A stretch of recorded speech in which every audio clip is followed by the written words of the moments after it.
But then came the day for each and every one of us. There came that day, that moment in time when something happened in that unconditional love we'd experienced. Up to that point, our entire lives changed.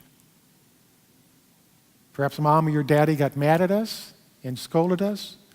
Perhaps older brothers and sisters or neighbor kid told us not to do something with a terse voice. Something happened. We became aware of the fact that perhaps we weren't all good. Or before we hadn't even thought about it, but now I am not good. Mommy doesn't like me. Daddy doesn't like me. Brother doesn't like me. And a sense of shame came over us. We were introduced to the concept of shame. It's not natural. There's no other creature in the entire planet that has an experience of shame like we do.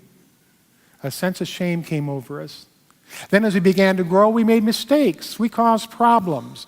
We got into school. We didn't always get the perfect A on our test. And we realized that we were bad. We weren't as good as we should be. And then we began to join in with other people, whether it was our parents, the family, or our social circle we ran with, and we engaged in judgments. So-and-so isn't good enough. So-and-so looks like this. So-and-so isn't as smart.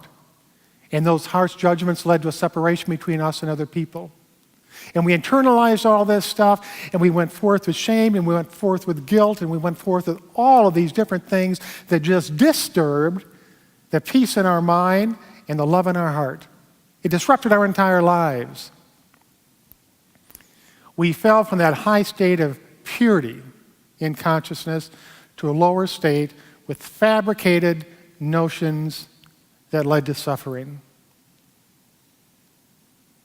Now, as we go through the Old Testament, we see people, time after time after time, running into big problems, facing humongous consequences because of their actions, experiencing challenges, and the way they explained that in the Old Testament was Adam and Eve failed, God got mad at them, and so we all have to suffer from this point forward, but if we keep faith and if we hold to our trust in God, it'll all work out in the end.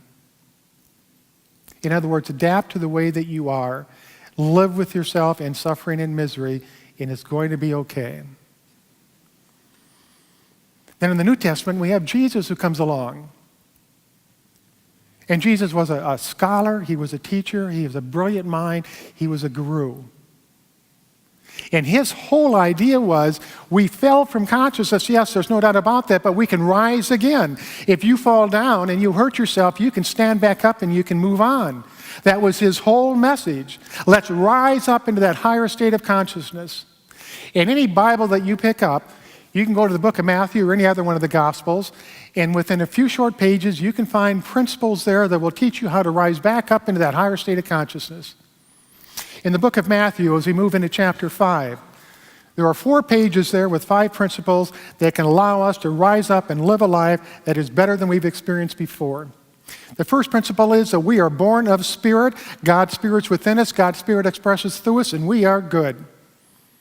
We need to move beyond all of those old tapes and say, I am not as good as I should be. I did wrong. In the past, I made mistakes. Rise up and say, I am a good person. I have the spirit of goodness within me, and I can express that good to the world around me. Do good, act good, talk good, be good, and you will find that you have an abundance of good in your life. The second principle is a very easy one. Don't carry forth anger in regards to other people or other things. It'll obliterate your peace of mind. It'll make your inner life a shambles. Forgive. And when the disciples came to Jesus and asked him, well, how many times should I forgive my brother?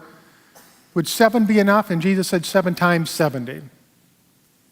In other words, he was saying, you keep forgiving and you keep forgiving and you keep forgiving and you keep forgiving because you don't need that storm of anger within you. You don't need to be upset. You don't need your life tarnished or stained by that anger. Just forgive it and move on. The third thing was, have a sense of calmness about yourself. Don't worry or fear or have anxiety about what might happen in the future. Jesus said, if you have faith in God, if you trust in God, if you draw on your inner attributes, when the time comes, you'll know what to do to move beyond any challenge that you're faced with. The fourth thing was, be aware. Your thoughts create your reality. Be aware of what you're thinking at any given point in time. And if the thoughts that you're holding or the feelings that you have don't support your peace of mind, don't support your happiness, don't support your well-being, then you change them. And you can do that. You are the pilot behind this airplane of consciousness that is flying through this lifetime.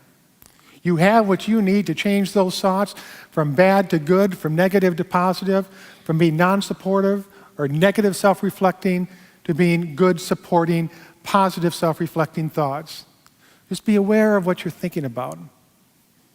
And the fifth one is very simple. For those of you who watch Joel Osteen on television, a wonderful minister, every week he says, keep the faith, keep the faith, keep the faith. It doesn't make any difference what you're going through, keep the faith, keep the faith. It's faith or fear. Fear doesn't feel good. It makes the body sick.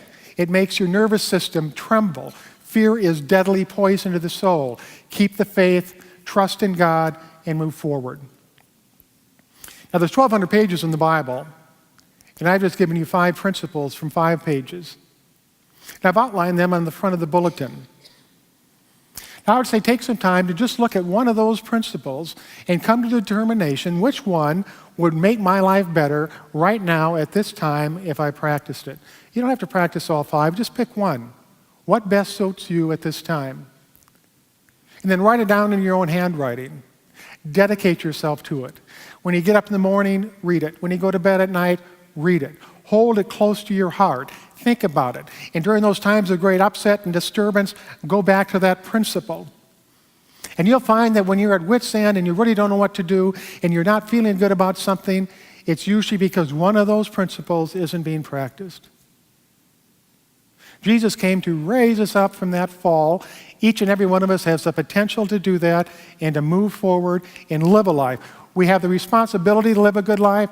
We have the right, the divinely inherited right to live a good life. It's your life. You do what you want with it.